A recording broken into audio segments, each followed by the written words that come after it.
మర్చిపోయిన మరో హీరో. గతంలో 'పుష్ప 2' సినిమా ఫంక్షన్‌లో అల్లు అర్జున్ 2 తెలుగు రాష్ట్రాల ప్రభుత్వాలకు కూడా ధన్యవాదాలు చెప్తూ తెలంగాణ రాష్ట్ర సీఎం పేరు చెప్పేటప్పుడు కాస్త తడబడ్డాడు.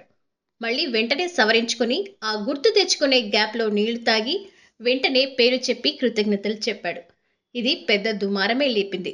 అయితే ఇప్పుడు మరో హీరో కూడా సీఎం పేరు మర్చిపోవడమే కాదు మార్చేశాడు.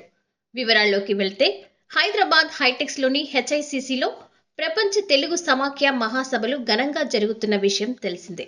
ఈ కార్యక్రమానికి ఇప్పటికే ఏపీ సీఎం చంద్రబాబు నాయుడు, మాజీ ఉపరాష్ట్రపతి వెంకయ్య నాయుడు లాంటి ప్రముఖులు హాజరయ్యారు. ఈ క్రమంలోనే జనవరి 5న సీఎం రేవంత్ రెడ్డి కూడా ముఖ్య అతిథిగా హాజరయ్యారు. ఈ సందర్భంగా ఈ కార్యక్రమానికి హోస్ట్గా సినీ నటుడు బాలాదిత్య వ్యవహరిస్తున్నాడు.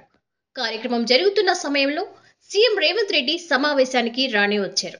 సమావేశానికి వచ్చిన ముఖ్య అతిథులను ఆహ్వానించడం కార్యక్రమాన్ని నడిపిస్తున్న వ్యాఖ్యాత బాధ్యత. దీంతో వెంటనే మైక్ ముందుకొచ్చి ఎంతో కాన్ఫిడెంట్ గా మన ప్రియతమ నాయకులు తెలంగాణ రాష్ట్ర ముఖ్యమంత్రి వర్యులు గౌరవనీయులు శ్రీ కిరణ్ కుమార్ గారు అని ఉచ్చరించాడు.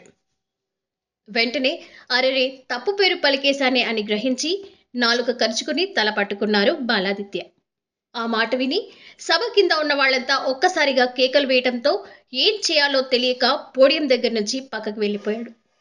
కొన్ని క్షణాల తర్వాత మళ్ళీ పోడియం దగ్గరికి వచ్చి, క్షమించాలి, మన ప్రియతమ నాయకులు తెలంగాణ రాష్ట్ర ముఖ్యమంత్రి వర్యులు శ్రీ రేవంత్ రెడ్డి గారు అంటూ ప్రస్తావించి నష్ట నివారణ అదేనండి కవరింగ్ ప్రక్రియతో కార్యక్రమాన్ని కొనసాగించాడు. అయితే అప్పటికే జరగాల్సిన నష్టం జరిగిపోయింది. ఒక ప్రతిష్టాత్మకమైన కార్యక్రమంలో సాక్షాత్తు సీఎం రేవంత్ రెడ్డి ఎదురుగా ఉన్న పేరు మర్చిపోవడం పక్కన పెడితే పేరు మార్చేసి వేరే పేరుతో ఉచ్చరించడం ఖచ్చితంగా ఘోరంగా అవమానించడమే అవుతుందంటున్నారు ఆయన అభిమానులు. కాగా ఇందుకు సంబంధించిన వీడియో ఇప్పుడు సోషల్ మీడియాలో తెగ వైరల్ అవుతోంది. మన ప్రియతమ నాయకులు తెలంగాణ రాష్ట్ర ముఖ్యమంత్రి గౌరవనీయులు శ్రీ కిరణ్ కుమార్ గారు